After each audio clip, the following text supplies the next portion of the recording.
சற்று முன்பு கிடைக்கப்பெற்ற ஒரு அதிமுக்கியமான மற்றும் பரபரப்பான தகவல் ஒன்று மக்களே. அதாவது பார்த்தீங்கன்னா, நம்முடைய சசிகலா அவர்களை சந்திக்க செல்கிறாராம் ஓபிஎஸ்.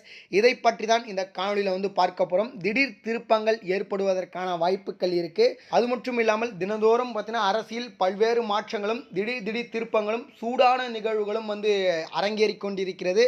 அதில் பார்த்தீங்கன்னா, நம்முடைய தமிழக அமைச்சரவையில் பல்வேறு மாற்றங்கள் ஏற்பட்டு கொண்டிருக்கிறது. குறிப்பாக திமுக அதாவது நம்முடைய முதல்வர் மு.க. ஸ்டாலின் அவர் தலைமையிலான அரசு பல்வேறு மாற்றங்களை சந்தித்துக் கொண்டிருக்கிறது. அமைச்சரவையில் ஏகப்பட்ட மாற்றம். குறிப்பாக பார்த்தீங்கன்னா, நம்ம செந்தில் பாலாஜி அவர்கள் வெளியே வந்தவுடனே பார்த்தீங்கன்னா, அமைச்சரவை பதவியை செந்தில் பாலாஜி அவர்களுக்கு வழங்க வேண்டும் அப்படின்ற ஒரு நோக்கத்தில் இருந்தார் போல நம்முடைய முதல்வர் மு.க. ஸ்டாலின் அவர்கள்.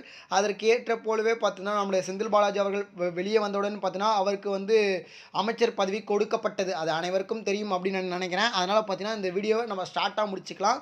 இன்னொன்று, நம்முடைய அதிமுக தொடர்பான வீடியோக்குள்ளே நம்ம போய்டுவோம். குறிப்பாக பார்த்தீங்கன்னா, அதிமுகவில் சுவாரஸ்யத்திற்கு பஞ்சமே இல்லை அப்படின்னே சொல்லலாம்.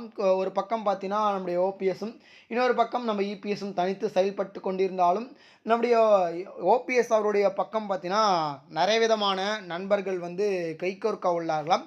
குறிப்பாக பார்த்தீங்கன்னா, ஏற்கனவே நம்ம டிடிவி தினகரன் அவர்கள் கைகோற்ற சூழ்நிலையில் பார்த்தீங்கன்னா, நம்முடைய சசிகலா அவர்களை பன்னீர்செல்வம் அவர்கள் சந்தித்து சசிகலா அவர்களுடன் பேச்சுவார்த்தை நடத்தி சசிகலா அவர்களையும் பார்த்தீங்கன்னா 2026 தேர்தலுக்குள் பார்த்தீங்கன்னா ஒன்றிணைத்து கட்சியை கைப்பற்ற வேண்டும் அப்படின்ற ஒரு நோக்கத்தில் நம்ம பன்னீர்செல்வம் செயல்பட உள்ளதாக ஒரு தகவல் நமக்கு பிரத்யேகமாக கிடைக்கப்பட்டிருக்கிறது. இது எந்தளவுக்கு உண்மைத்தன்மையான தகவல் அப்படின்னு சொல்லிட்டு நம்ம பொறுத்திருந்து பார்த்தால் மட்டுமே நமக்கு தெரியும். அதுக்கு முன்னாடி இது போல் அரசியல் தொடர்பான நிகழ்வுகளை நீங்கள் தினசரி தெரிஞ்சுக்கணும்னு நினச்சிங்கன்னா நம்ம சேனலில் இருந்தே தெரிஞ்சுக்கலாம். நம்ம சேனலை மறக்காமல் சப்ஸ்கிரைப் பண்ணி வச்சுக்கோங்க. நம்முடைய அரசியல் தகவல் என்னும் யூடியூப் சேனலை மறக்காமல் சப்ஸ்கிரைப் பண்ணிட்டு எல்லாருமே உங்களுடைய ஆதரவை எனக்கு தருமாறு மிகவும் தாழ்மையுடன் கேட்டுக்கொள்கிறேன். நன்றி மக்களே. அடுத்தடுத்த வீடியோவில் சந்திப்போம். நன்றி, வணக்கம்.